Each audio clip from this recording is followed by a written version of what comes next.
তো আজকে এটা আপনার সামসাইড হবে, এই যে এটা সামসাইড হবে। জানলার সামনে দুটো গোল পিলার দেখেন খুব সুন্দর, ওইখানেও আছে দুটো গোল পিলার। আজকে এটা সেন্টারিং হবে।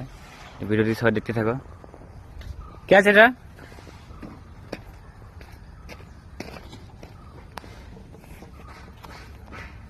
ഈ കട്ടിങ്ങും കറക്റ്റ് അല്ലേ അല്ലേ? ഇതും കട്ടിങ് സെയിം അല്ലേ? Same same. ഇത് എത്ര ദോപ്പിട്ടുണ്ടാവും അല്ലേ? ദോപ്പിട്ടില്ല, ഫില്ലറൊക്കെ കട്ടിങ് का सेम ये ऊपर का ये सेम. ഇതിങ്ങനെ ജാസ്തി पिलर के ऊपर बाद में का अंदर का कटिंग അല്ലേ?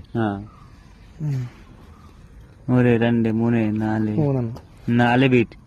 ये पिलर का टॉप ഉണ്ട്, टॉप में अंदर का इधर अല്ലേ? ഇത് थोड़ा जास्ती थोड़ा बाहर थोड़ा बाहर और टॉप